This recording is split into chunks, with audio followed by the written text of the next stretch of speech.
பாபாவுடைய அவ்வியக்த முரளி. Original date 23/10/99.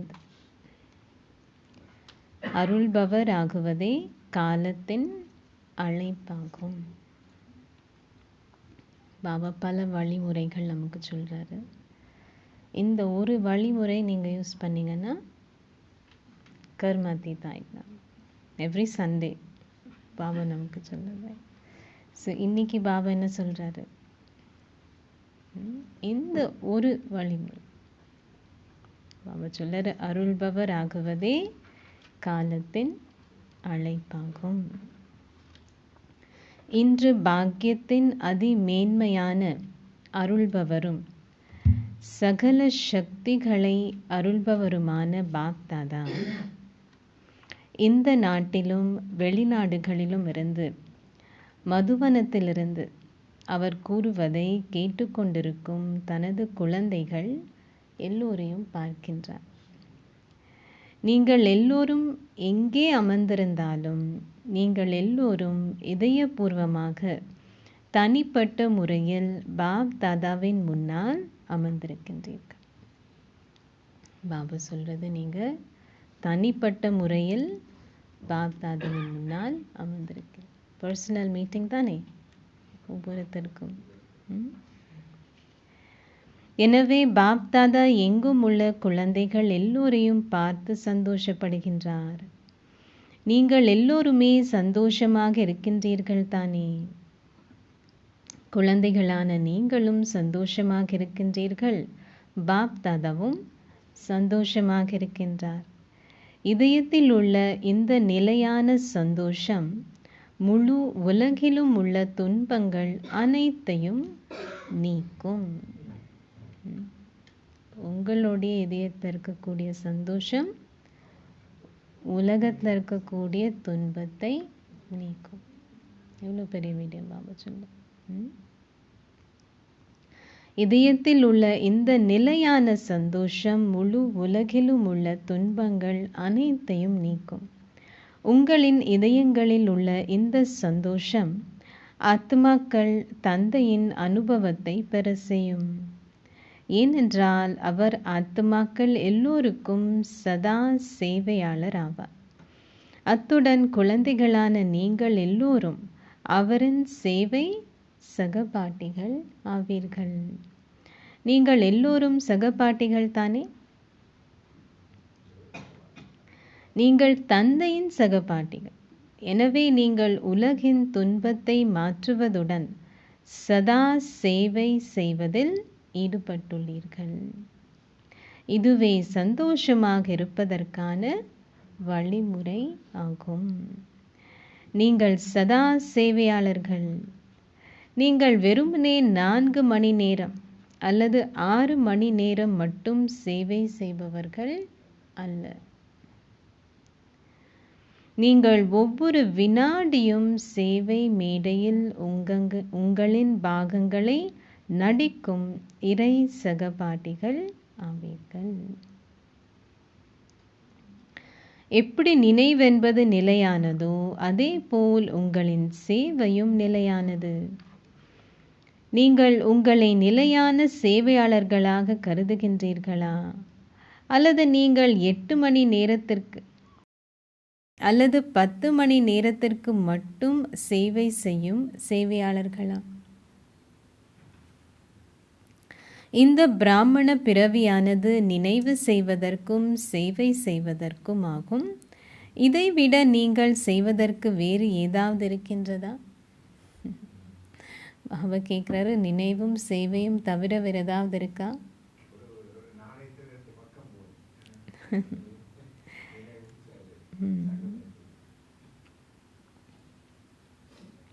இவை அனைத்தையுமே நீங்கள் செய்ய வேண்டும்.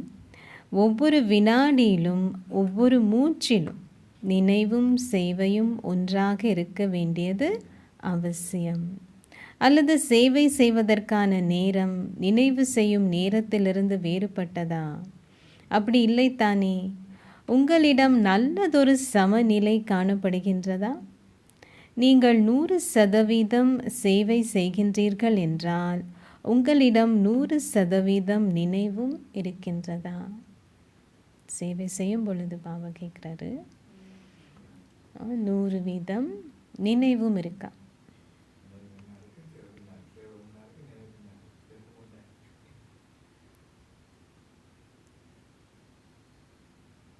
இரண்டுக்கும் இடையில் சமநிலை காணப்படுகின்றதா?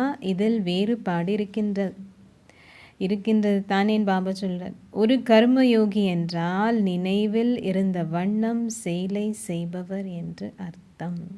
கர்மயோகி நினைவும் சேவையும் இருக்க வேண்டும். அவற்றில் ஒரு சமநிலை இருக்க வேண்டும்.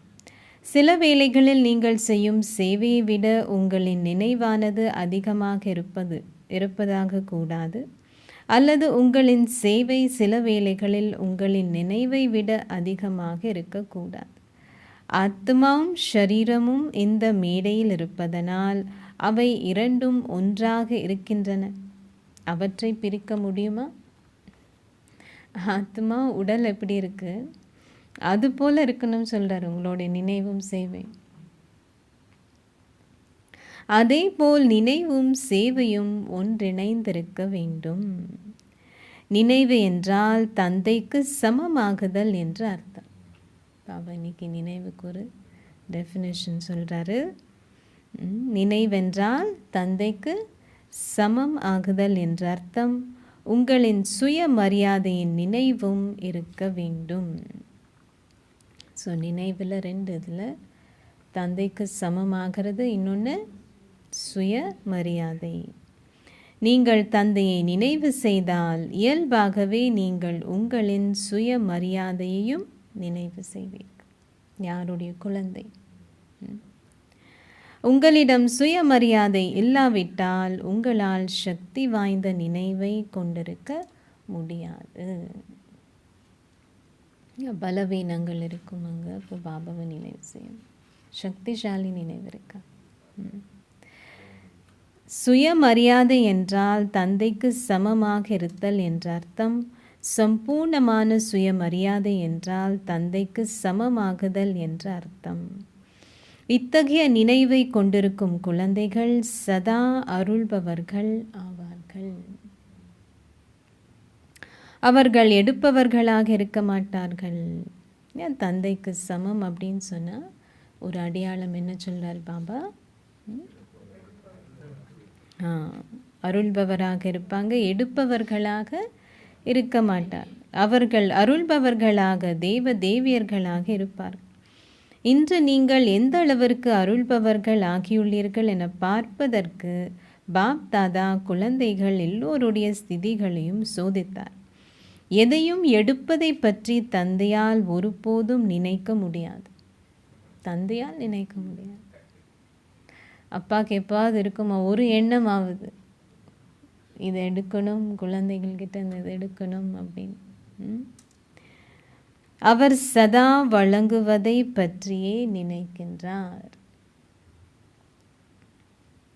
உங்களிடம் உள்ள பழையவை அனைத்தையும் கொடுக்கும்படி அவர் கேட்டாலும் அதற்கு ஈடாக அவர் எல்லாவற்றையும் புதியதாகவே வழங்குகின்றார்.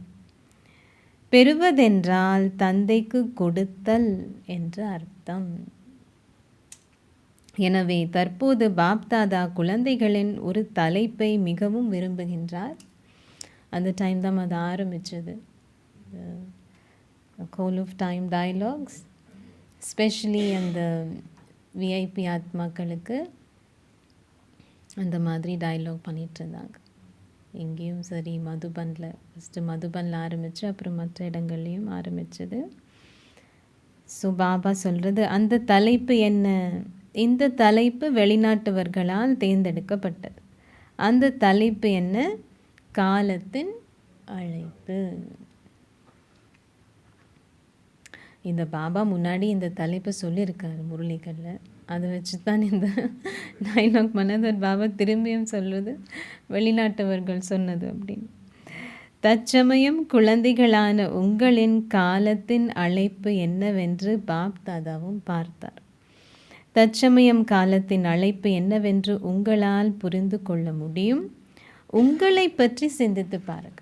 பாபா இன்னைக்கு தனித்துவமாக ஒவ்வொருத்தர்கிட்ட மீட் பண்ணிகிட்ருக்கார், இப்படித்தானே, பர்சனல் மீட்டிங். ஸோ பாபா சொல்கிறது, நீங்கள் உங்களை சோதித்து பாருங்கள். என்னது?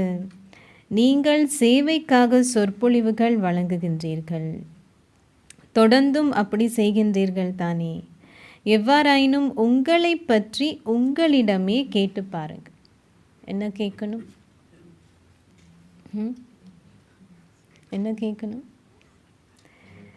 தற்சமயம் எனக்கு காலத்தின் அழைப்பு என்ன? எனக்கு காலத்தின் அழைப்பு என்ன? ஒவ்வொருத்தருக்கும் வித்தியாசமாக ஒரே தான். அது என்ன? தற்போதைய காலத்தின் அழைப்பு என்ன? அதுக்கு பாபா நீங்கள் என்ன பதில் உங்களுக்கு நீங்களே கொடுத்தாலும் பாபா ஒரே சொல்யூஷன் சொல்கிறது. இன்றைக்கி என்ன சொல்யூஷன்? இந்த நேரத்திற்கேற்ப குழந்தைகளான நீங்கள் எல்லோரும் அருள்பவராக இருக்கும் விழிப்புணர்வை அதிகரிக்க வேண்டும் என்பதை பாப்தாதா பார்த்தார். அருள்பவராக இருக்கும் விழிப்புணர்வு.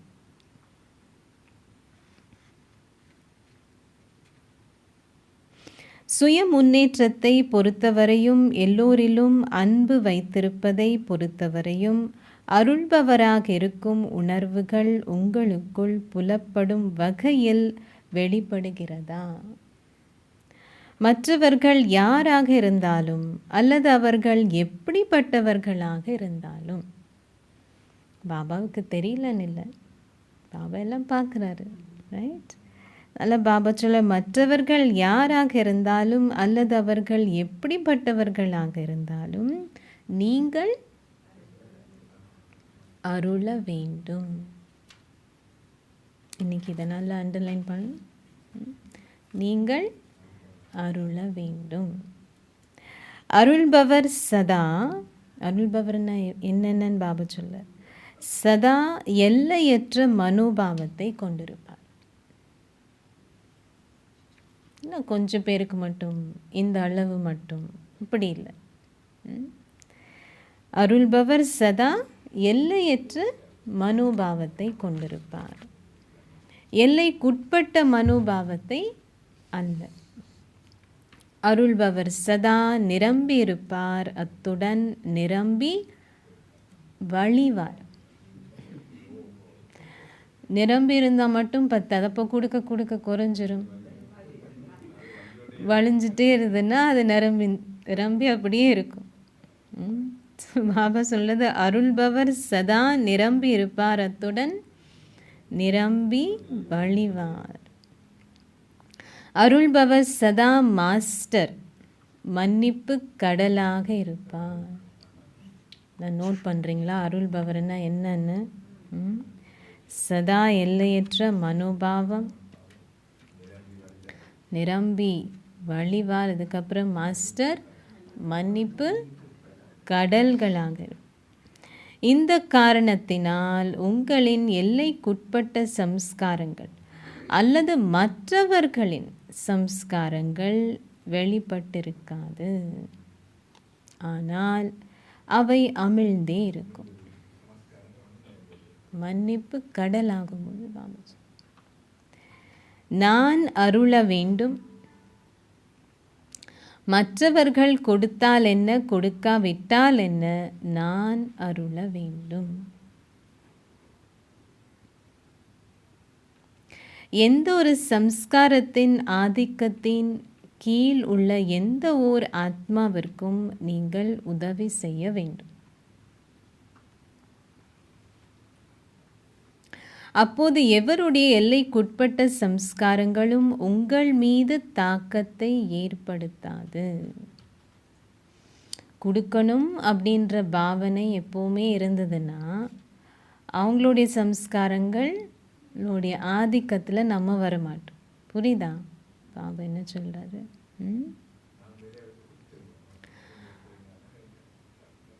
ஒருவர் உங்களை மதித்தால் என்ன, மதிக்காவிட்டால் என்ன, நீங்கள் மரியாதை கொடுக்க வேண்டும்.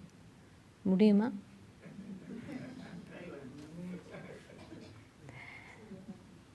மதிக்காவிட்டால் என்றது தான் அங்கே. நீங்கள் மரியாதை கொடுக்க வேண்டும். இவ்வாறு அருள்பவராக இருக்கும் உங்களின் உணர்வுகள் இப்போது வெளிப்பட வேண்டும். இந்த உணர்வு உங்களின் மனதில் இருக்கின்றது, ஆனால் என்பதாக இருக்கக்கூடாது. பாபா ஆனால் ஆனால் என்பது இருக்கக்கூடாது. ஆனாலுக்கு அப்புறம் பல விடயங்கள் வரலாம். பாபா ஆனாலே இருக்கக்கூடாதுன்னு சொல்லிட்டு, நான் இதை செய்ய வேண்டும். யாராவது ஒருவரின் செயல்களோ அல்லது வார்த்தைகளோ உங்களுக்கு பிடிக்கவில்லை என்றால் என்ன செய்யலாம்?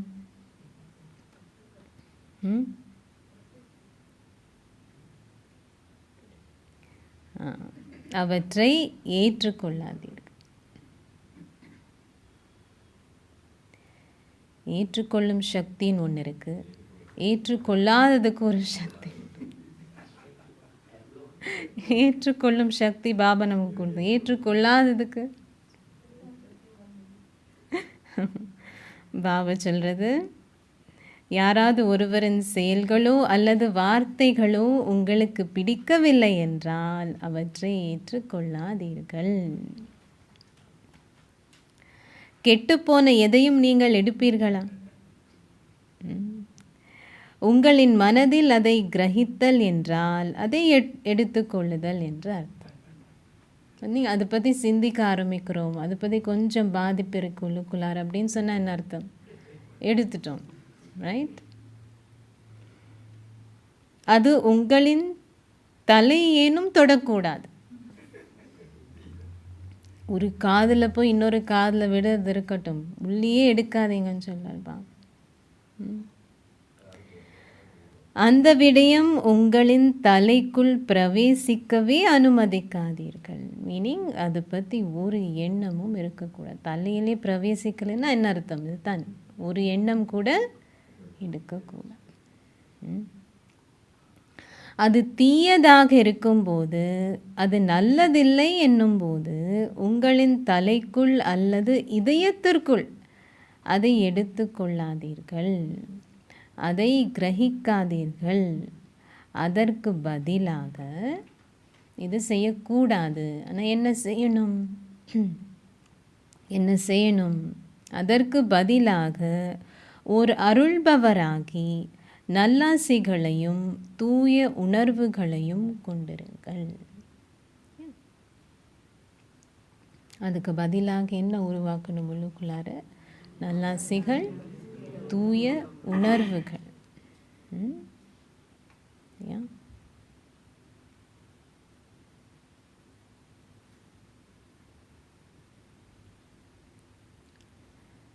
பாபா சொல்றது, தீயது எதையும் எடுத்துக்கொள்ளாதீர்கள். இப்போதுள்ள நேரத்துக்கேற்ப உங்களின் தலையும் இதயமும் வெறுமையாக இல்லாவிட்டால் உங்களால் சதா சேவையாளராக ஆக முடியாது. தலையும் இதயமும் வெறுமையாக இல்லாவிட்டால் உங்களால் சதா சேவையாளராக ஆக முடியாது.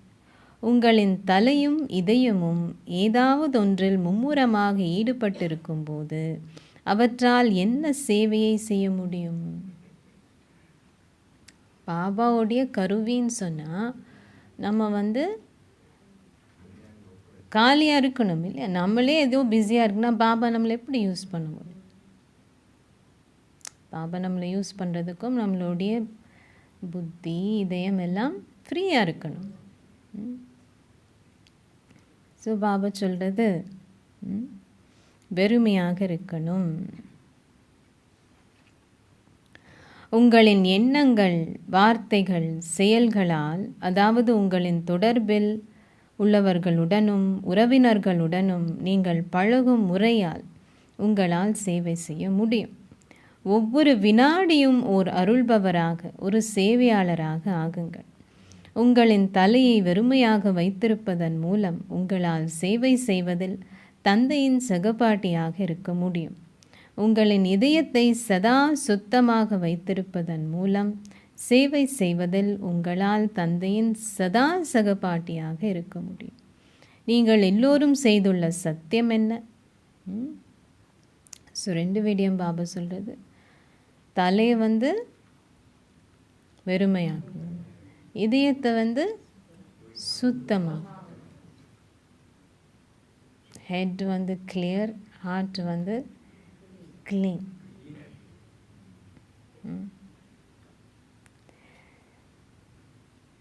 நீங்கள் எல்லோரும் செய்துள்ள சத்தியம் என்ன? நீங்கள் தந்தையுடனே இருந்து அவருடனே திரும்பி செல்வீர்கள் என சத்தியம் செய்துள்ளீர்கள். அதுவே உங்களின் சத்தியம். இப்படித்தானே? பாபா முன்னால் செல்வார், நீங்கள் பின்னால் செல்வீர்கள் என்பதல்ல. அது அப்படி இல்லை. நீங்கள் ஒன்றாகவே இருப்போம் என சத்தியம் செய்துள்ளீர்கள் தானே. தந்தை சேவை செய்யாமல் இருக்கின்றாரா? அவர் நினைவு செய்யாமலேனும் இருப்பதில்லை.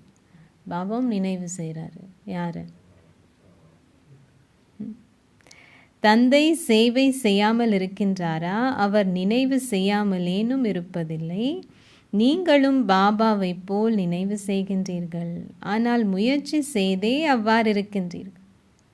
உங்களுக்கும் அந்த நினைவிருக்கின்றது.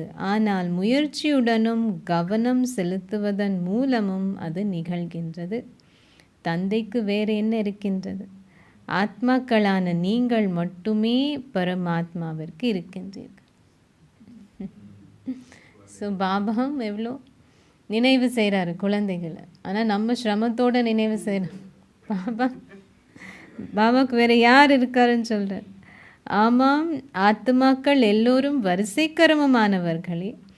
குழந்தைகளான உங்களின் நினைவில்லாமல் தந்தையால் இருக்க முடியாது.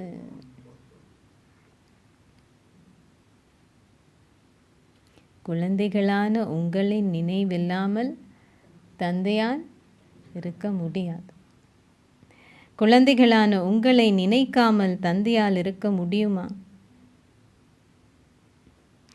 உங்களால் பாபாவை நினைக்காமல் இருக்க முடியுமா? முடியுமா?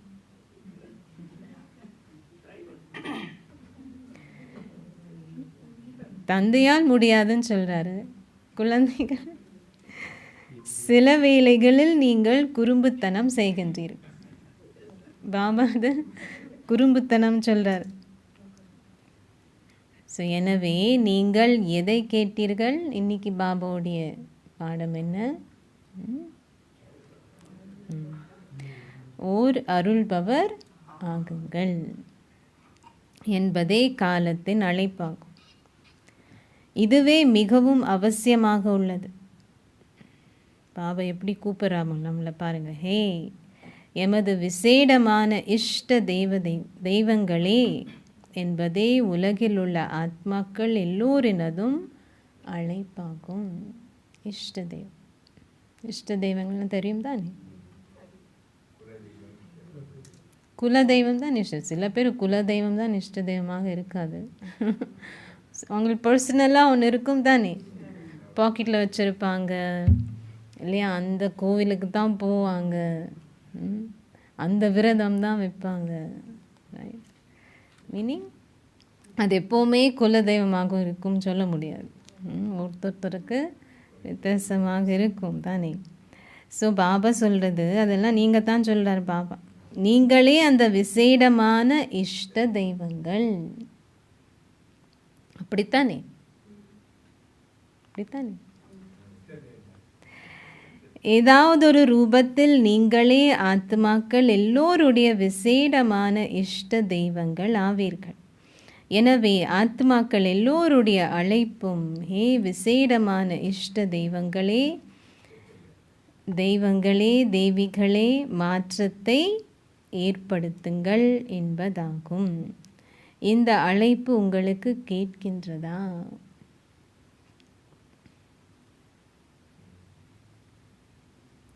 பாண்டவர்களான உங்களுக்கு இந்த அழைப்பு கேட்கிறதா?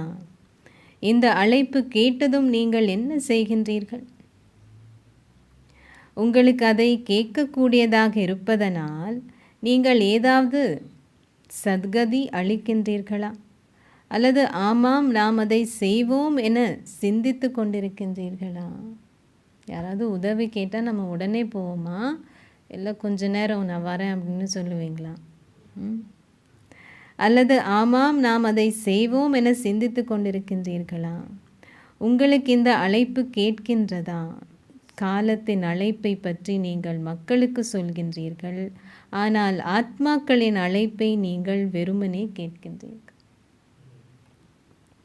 எனவே விசேடமான இஷ்ட தெய்வங்களே, பாபா சொல்றார் பாருங்க, உங்களின் அருள்கின்ற ரூபம் இப்போது வெளிப்பட வேண்டும்.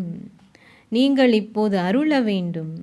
எந்த ஓர் ஆத்மாவிற்கும் கிடைக்காமல் விடுபடக்கூடாது. இல்லாவிட்டால் உங்களுக்கு முறைப்பாடுகளின் மாலையே போடுவார்கள். அதுவும் மாலை இருக்கு ஒன்று, முறைப்பாடுகளின் மாலை. என்ன முறைப்பாடு? எங்களுக்கு சொல்லவே இல்லையே, எங்களுக்கு உதவி செய்யல, கடவுள் வந்திருக்காரு. மக்கள் முறைப்பாடு செய்வார்கள் தானே. எனவே நீங்கள் முறைப்பாடுகளின் மாலையை அணியும் இஷ்ட தெய்வங்களா அல்லது பூமாலைகளை அணியும் தேவ தேவியரா? நீங்கள் எந்த விசேடமான தெய்வங்கள்? நீங்கள் பூஜிக்க தகுதி வாய்ந்தவர்கள் தானே. நீங்கள் பிந்தி வந்துள்ளீர்கள். மூத்தவர்கள் மட்டுமே அருள்பவராக இருப்பார்கள். உங்களுக்கு அப்படி ஆகுவது சாத்தியமில்லை என நினைக்காதீர்கள். அவர் சொல்கிறாரு, அடிக்கடி சொல்கிறாரு இல்லையா, கடைசி வந்தவங்களும் முன்னாடி போக இல்லை, எல்லோரும் அருள்பவர்கள் ஆக வேண்டும். மதுவனத்திற்கு முதல் தடவையாக வந்திருப்பவர்கள் உங்கள் கைகளை உயர்த்துங்கள். முதல் தடவையாக இங்கே வந்திருப்பவர்கள் உங்களால் அருள்பவர்கள் ஆக முடியுமா? அல்லது இரண்டாவது அல்லது மூன்றாம் வருடமே அப்படி நீங்கள் ஆகுவீர்களா? இந்த ஞானத்தை ஒரு வருடமாக பின்பற்றுபவர்களால் அருள்பவர்கள் ஆக முடியுமா? அங்கே இருக்கிறவங்க என்ன சொன்னாங்க? ஜி, நீங்கள் மிகவும் புத்திசாலிகள். உங்களின் தைரியத்தை பார்க்கும்போது பாப்தாதா எப்போதும் களிப்படைகின்றார். நீங்கள் ஒரு வருடமோ அல்லது ஒரு மாதமோ இந்த ஞானத்தில் இருந்தாலும், நீங்கள் ஒரு வருடமாக இருந்தால் என்ன, அல்லது 6 மாதங்களாக இருந்தால் என்ன, ஒரு மாதத்திலேயே உங்களை பிரம்மா குமார் அல்லது பிரம்மா குமாரி என்றே அழைக்கின்றீர்கள் என்பதை பாப்தாதா அறிவார். நீங்கள் எவ்வளோ டைம் ஆச்சு? நீங்கள்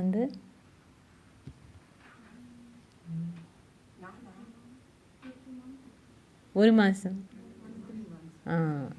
பாவை பாருங்க, இன்னைக்கு உங்களுக்கு சொல்கிறாரு.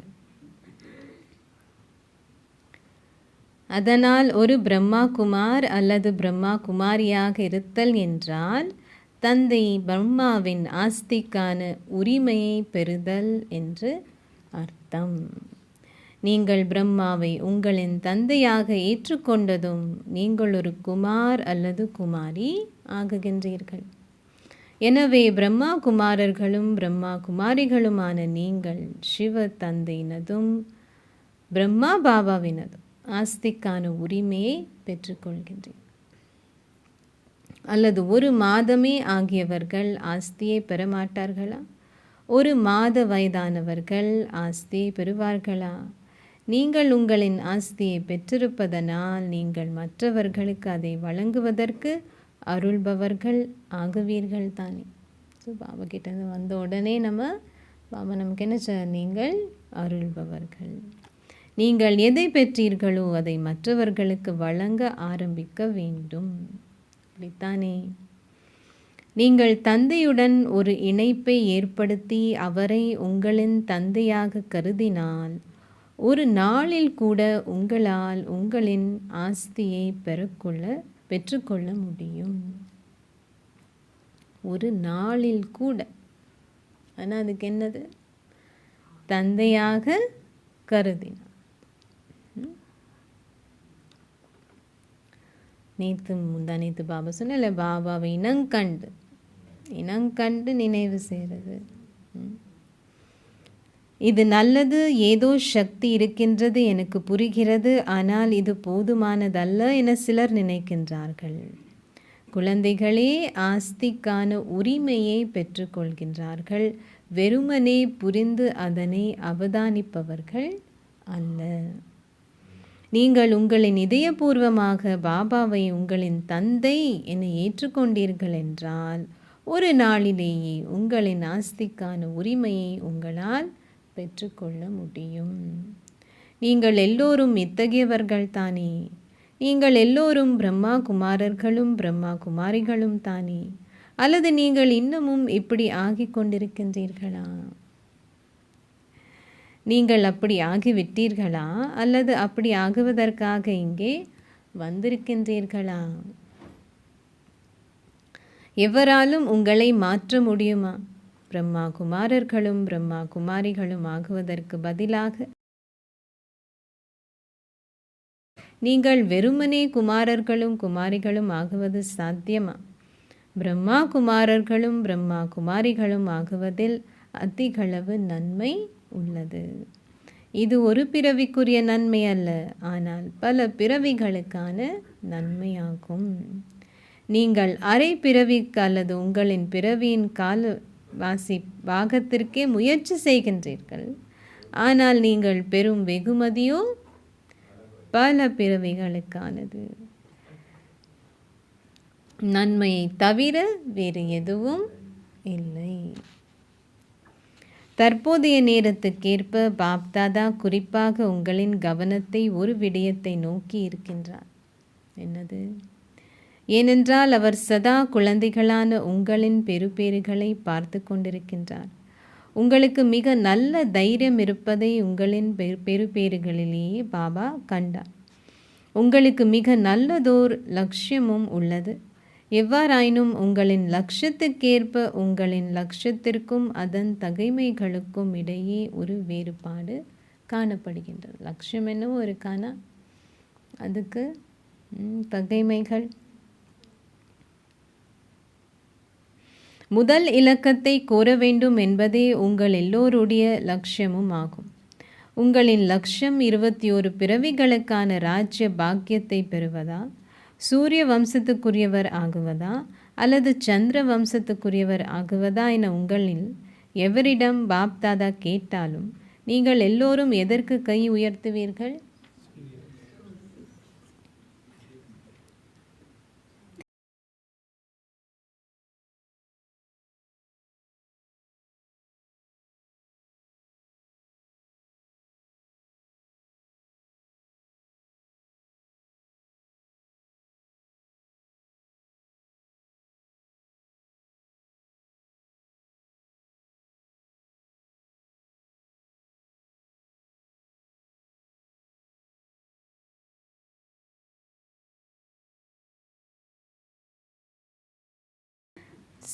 சந்திர வம்சமா, சூரிய வம்சமா, சந்திர வம்சம்?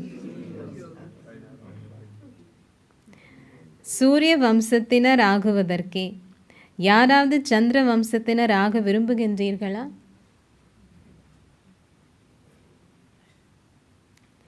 எவருமே இல்லை. ஒருவர் தனது கையை உயர்த்தினார்.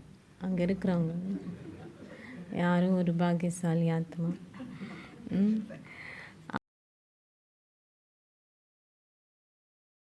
ஆனாலும் பாபா அதுக்கு என்ன சொல்றாரு பாருங்க, இது நல்லது, இல்லாவிட்டால் அந்த ஆசனம் வெறுமையாக இருக்கும்.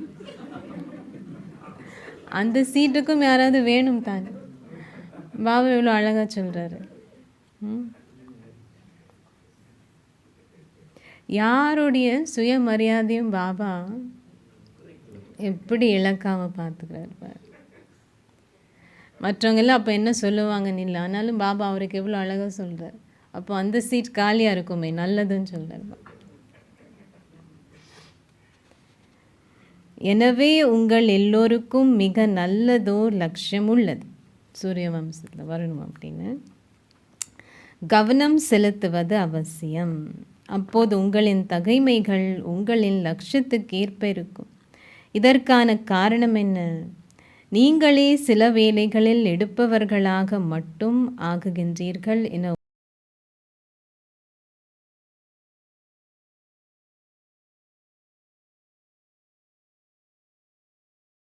உங்களுக்கு இன்று கூறப்பட்டது. இது நடக்க வேண்டும், இவர் இதை செய்ய வேண்டும், இவர் உதவி செய்ய வேண்டும், இவர் மாறினால் நான் மாறுவேன், இந்த சூழ்நிலை சரியாகினால் நானும் ஓகே ஆகி விடுவேன். இதன் அர்த்தம் எடுப்பவராக இருப்பதே ஆகும். புரியுதா பாபா? எடுக்கிறதுன்னா இப்படி இந்த மாதிரி எண்ணங்கள் வரும் பொழுது அருள்பவர் கிடையாதுங்க. இது அருள்பவராக இருப்பதல்ல. ஒருவர் உங்களுக்கு கொடுத்தால் என்ன, கொடுக்காவிட்டால் என்ன, தந்தை உங்களுக்கு எல்லாவற்றையுமே தந்திருக்கின்றார். இல்லையா? பாபாவை பார்க்கணும். தாதி எப்போவுமே சொல்லுவாங்க, பாபா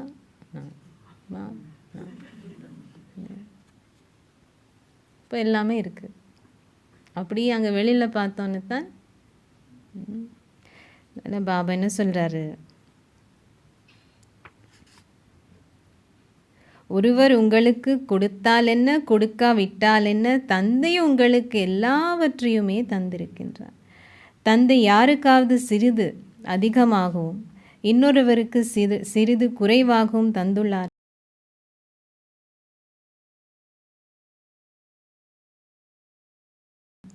எல்லோருக்கும் ஒரே பாடநெறியே உள்ளது. நீங்கள் ஞானத்தில் 60 வருடங்கள் இருந்தால் என்ன, அல்லது 1 மாதம் இருந்தால் என்ன, உங்கள் எல்லோருக்கும் ஒரே பாடநெறியே வழங்கப்பட்டது. அல்லது ஞானத்தில் 60 வருடங்கள் இருந்தவர்களுக்கான பாடநெறி 1 மாதம் ஞானத்தில் இருப்பவர்களுக்கான பாடநெறியில் இருந்து வேறுபட்டதா? அதே முரளியைத்தான் எல்லாரும் கேட்குறோம் இல்லையா?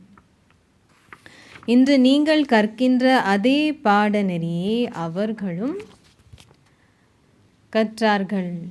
ஞானம் ஒன்றே, நீங்கள் பெறும் அன்பும் ஒன்றே, நீங்கள் பெறுகின்ற சகல சக்திகளும் ஒன்றே ஆகும். அனைத்தும் ஒன்றே. பாபா ஒருவருக்கு 16 சக்திகளையும் இன்னொருவருக்கு 8 சக்திகளையும் வழங்கியுள்ளார் என்பதல்ல. நீங்கள் எல்லோரும் அதே ஆஸ்தியை பெற்றுள்ளீர்கள். தந்தை உங்கள் எல்லோரையும் முழுமையாகவும் நிரம்பி வழிபவராகவும் ஆக்கியிருப்பதனால் இத்தகைய ஆத்மாக்கள் அருள்பவர்களாக இருப்பார்கள். இன்னமும் எடுப்பவர்களாக இருக்க மாட்டார்கள். நீங்கள் கொடுக்க வேண்டும். ஒருவர் கொடுத்தால் என்ன, கொடுக்காவிட்டால் என்ன, உங்களுக்கு கொடுக்கின்ற விருப்பமே இருக்க வேண்டும். எவ்வளோ தடவைகள் இன்னைக்கு வாங்க சொல்லு. எடுப்பதற்கான ஆசை அல்ல. ஒரு அருள்பவராக எந்த அளவிற்கு அதிகமாக நீங்கள் கொடுக்கின்றீர்களோ அந்த அளவிற்கு அதிகமாக உங்களின் பொக்கிஷங்கள் அதிகரிக்கும். ஆல்ரெடி நிரம்பி வழிஞ்சிட்டு இருக்கிறதுல இன்னும் பொக்கிஷம் அதிகரிக்கும். உதாரணமாக, நீங்கள் யாருக்காவது மரியாதை கொடுக்கும்போது உங்களின் சொந்த மரியாதையை அதிகரிக்கின்றீர்கள் என்பதே அதன் அர்த்தமாகும். குறையறதில்லைன்னு பாபா சொல்லு. அது தானே. எஸ், சம்டைம்ஸ் நம்ம நம்மையே கொடுக்கணும். நம்மக்கிட்ட ஏதோ அந்த பறி போகிற மாதிரி நம்மையே கொடுக்கணும் அப்படின்னு பாபா சொல்லு. இல்லை, கொடுத்து தான் பாருங்களேன், அப்போ அதிகரிக்கும்னு சொல்லார் பாபா.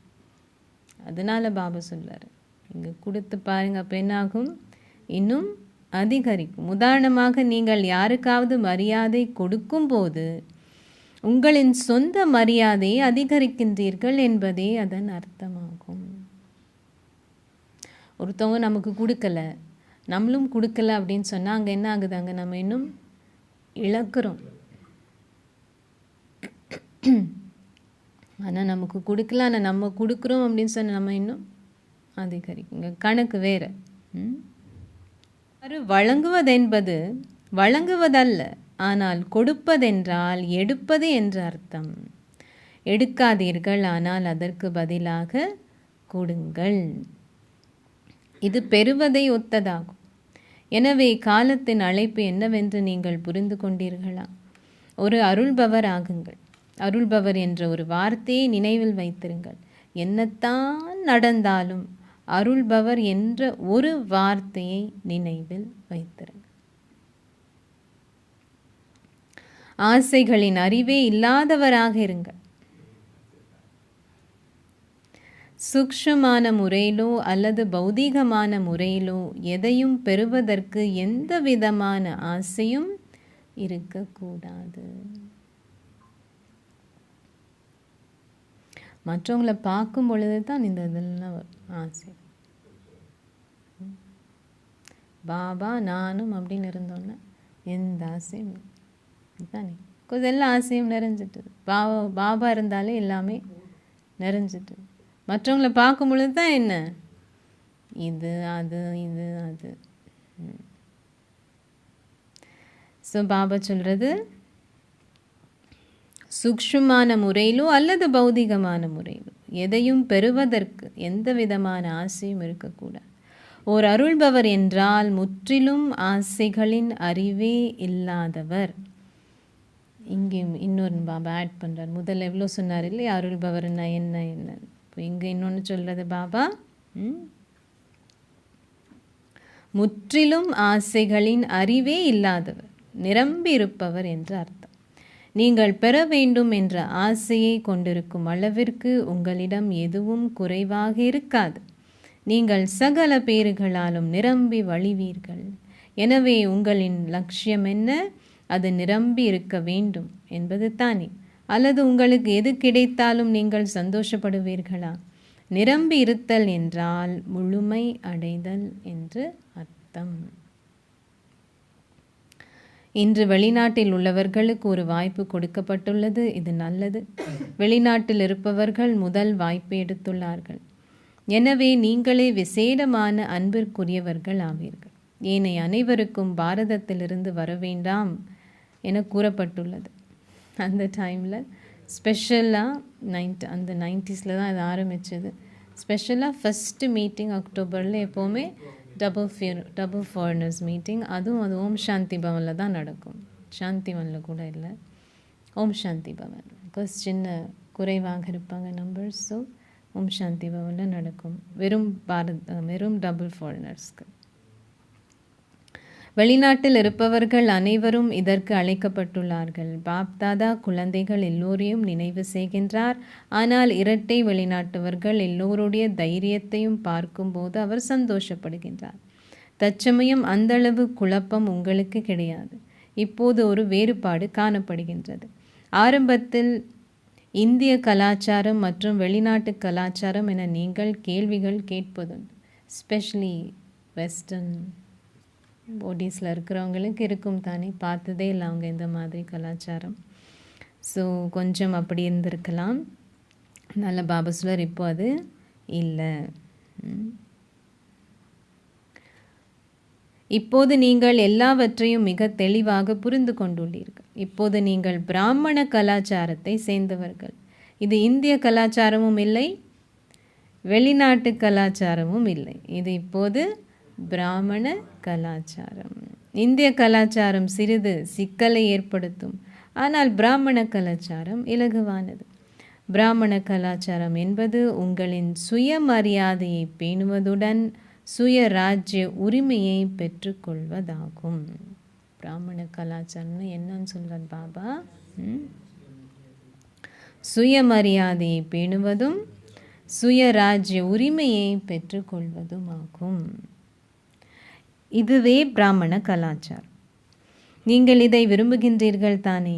எப்படி இந்திய கலாச்சாரத்தை கடைபிடிப்பது என்ற எந்த விதமான கேள்விகளும் உங்களிடம் இப்போது இல்லைத்தானே? அல்லது அது கஷ்டமா? அது இலகுவாகிவிட்டது தானே? இது இலகுவா? கவனமாக இருங்கள். நீங்கள் வீட்டுக்கு திரும்பி சென்ற பின்னர் கொஞ்சம் கஷ்டமாகிவிட்டது என சொல்லாதீர்கள். வீட்டுக்கு சென்ற பின்னர் இப்படி எழுதாதீர்கள். நீங்கள் இது இலகுவாக இருக்கும் என சொன்னீர்கள், ஆனால் உண்மையில் அது சிறிது கஷ்டமாக இருக்கின்றது என எழுதாதீர்கள். முன்கூட்டியே பாபா சொல்கிறார். இது இலகுவா அல்லது கொஞ்சம் கஷ்டமா? இதில் எந்தவித கஷ்டமும் இல்லை. இது மிகவும் இலகுவானது. உங்களின் விளையாட்டுகள் அனைத்தையும் முடிந்துவிட்டதால் நீங்கள் வேப்படைகின்றீர்கள்.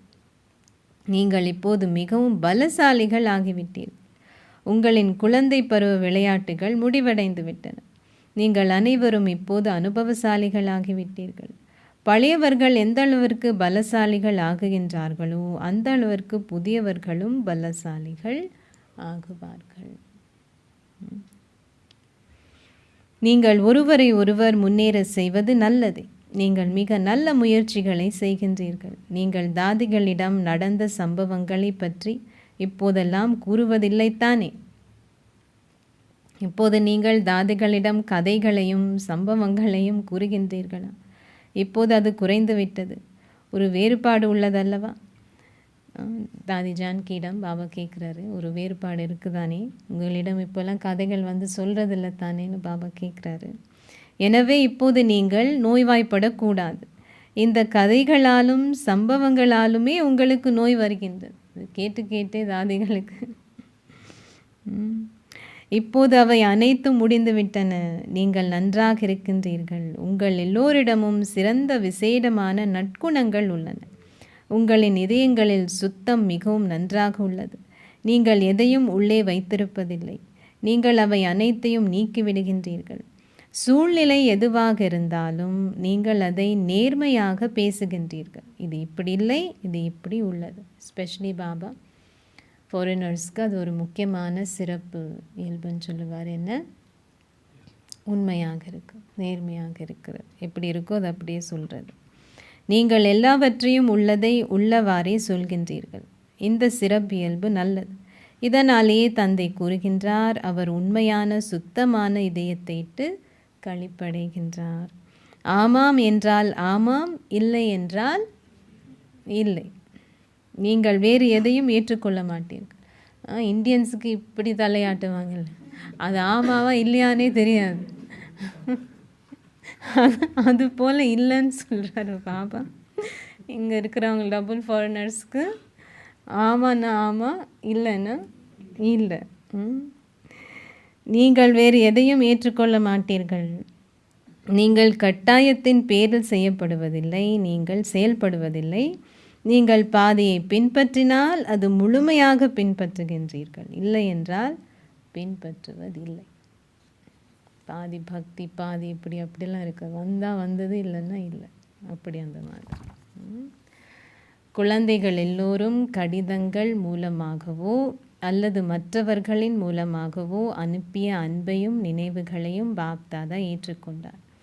அதற்கு பிரதிபலனாக பாப்தாதா குழந்தைகளான உங்கள் எல்லோருக்கும் அருள்பவர்களாக இருக்கும் ஆசீர்வாதத்தை வழங்குகின்றார். அச்சா, உங்களால் ஒரு வினாடியில் பறக்க முடிகின்றதா? எல்லாம் பாபா சொல்லிட்டு லேசாக என்ன சொல்லணும், என்ன செய்யணும்னு சொல்கிறாரு, பறக்கணும். அதுவும் ஒரு வினாடியில். அப்போது நம்மளுடைய தலைகள் வெறுமையாக இருக்கணும், இதயம் சுத்தமாக இருக்கணும். அப்போ தான் பறக்கலாம். ஒரு வினாடியில் பறக்க முடிகின்றதா? உங்களின் இறக்கைகள் சக்தி வாய்ந்தவை தானே. பாபா என்று நீங்கள் சொன்ன உடனே பறக்கின்றீர்கள். பாபா அபியாசத்தை செய்வித்தார். தந்தை போல் அருள்பவராக இருக்கும் உணர்வுகளை கொண்டுள்ள எங்கும் உள்ள குழந்தைகள் எல்லோருக்கும் நினைவை கொண்டிருந்து சேவை செய்வதில் சதா ஈடுபட்டுள்ள மேன்மையான ஆத்மாக்கள் எல்லோருக்கும் தமது லட்சியத்தையும் தகைமைகளையும் சமமாக ஆக்குகின்ற இறைவனின் சேவை சகபாடிகள் எல்லோருக்கும் சதா அன்பாகவும் தந்தைக்கு சமமாக இருப்பதுடன் நெருக்கமாக இருப்பவர்களுக்கும் பாப்தாதாவின் கண்ணின் நட்சத்திரங்களுக்கும் சதா உலகிற்காக உபகார உணர்வுகளை கொண்டுள்ள கருணை நிறைந்த ஆத்துமாக்களுக்கும் பாபாவிடமிருந்து தொலைவில் அமர்ந்துள்ள அல்லது மதுவனத்தில் கீழே தியான மண்டபம், ஹிஸ்ட்ரி மண்டபம், ஹிஸ்ட்ரி ஹாலில், மெடிடேஷன் ஹாலில் உட்கார்ந்துருக்காங்க அமர்ந்திருக்கும் மாஸ்டர் மன்னிப்பு கடல்களுக்கும் பாப் தாதாவின் முன்னால் அமர்ந்திருக்கும் குழந்தைகள் எல்லோருக்கும் அன்பு நினைவுகள் மற்றும் நமஸ்தே. பாபா ஃபுல் முரளிய நமஸ்தே அன்பு நினைவுகளில் சாரத்தில் சொல்லிட்டார். ஆசீர்வாதம். நீங்கள் ஒரே ஒருவருடன் ஒவ்வொரு உறவு முறையையும் அனுபவம் செய்வதுடன் உறவு முறையையும் அனுபவம் செய்வதுடன் உங்களின் இதயங்களுக்கு சௌகரியம் அளிப்பவரை அமிழ்த்து வைத்திருக்கும் திருப்தி ஆத்மா ஆகுவீர்களா. இன்னைக்கு முரளியும் ஆசீர்வாதம் கனெக்ஷன். நீங்கள் ஒரே ஒருவருடன் ஒவ்வொரு உறவு முறையையும் அனுபவம் செய்வதுடன் உங்களின் இதயங்களுக்கு சௌகரியம் அளிப்பவரை அமிழ்த்து வைத்திருக்கும் திருப்தி ஆத்மா ஆகுவீர்களாக. ஞானத்தை களஞ்சியப்படுத்தி வைக்கும் இடம் மூளை ஆகும். ஆனால் அதி அன்பிற்கினியவருக்கு உரிய இடம் இதயமாகும். சில காதலிகள் தமது தலைகளை அதிகளவில் பயன்படுத்துவார்கள். ஆனால் பாப் தாதாவோ நேர்மையான இதயங்களை கொண்டவர்களை இட்டு களிப்படைகின்றார். ஆகவே இதயத்தின் அனுபவத்தை இதயம் அறியும். இதயத்தின் அனுபவத்தை இதயம் அறியும். இதயங்களுக்கு சௌகரியம் அளிப்பவரும் அறிவார். தமது இதயபூர்வமாக நினைவை கொண்டிருந்து சேவை செய்பவர்கள் குறைவாகவே சிரமப்படுவார்கள். அவர்கள் மகத்தான திருப்தியை அனுபவம் செய்வார்கள். தமது இதயபூர்வமாக செயல்படுபவர்கள் சதா திருப்திக்கான பாடல்களை பாடுவார்கள். அவர்கள் காலத்துக்கேற்ப ஒரே ஒருவருடன் ஒவ்வொரு உறவு முறையும் அனுபவம் செய்வார்கள். ஸ்லோகம். அமிர்த வேளையில் புத்தியை வெறுமையாக்கி கொண்டு அமர்ந்திருங்கள். சேவை செய்வதற்கான புதிய வழிமுறைகளின் தொடுகையை பெறுவீர்கள். அமிர்த வேளையில் புத்தியை வெறுமையாக்கி கொண்டு அமர்ந்திருங்கள். சேவை செய்வதற்கான புதிய வழிமுறைகளின் தொடுகையை பெறுவீர்கள்.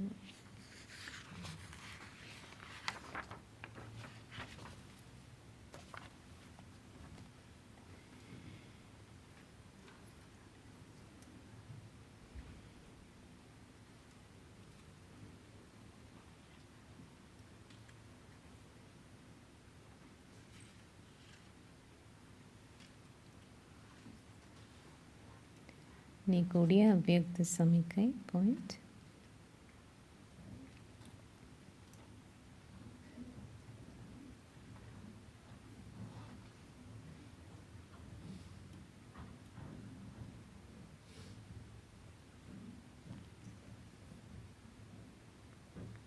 ஒரு நொடியில் மாற்றம்.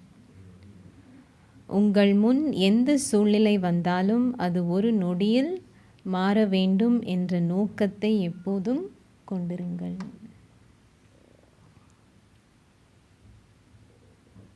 பழைய சம்ஸ்காரம் மற்றும் இயல்பு எதுவாக இருந்தாலும் அது மாறி தெய்வீகமாகட்டும். பழைய சம்ஸ்காரங்களோ பழைய பழக்க வழக்கங்களோ இருக்கக்கூடாது. உங்கள் மாற்றத்தில் பலர் திருப்தி அடைவார்கள். எப்பொழுதும் குறிக்கோள் கொண்டிருங்கள். எனது நடத்தையின் மூலம் யாரும் எந்த துக்கத்தையும் அனுபவம் செய்ய வேண்டாம். ஒரு நொடியில் மாற்றம். ஒரு நொடியில் மாற்றம். சாந்தி.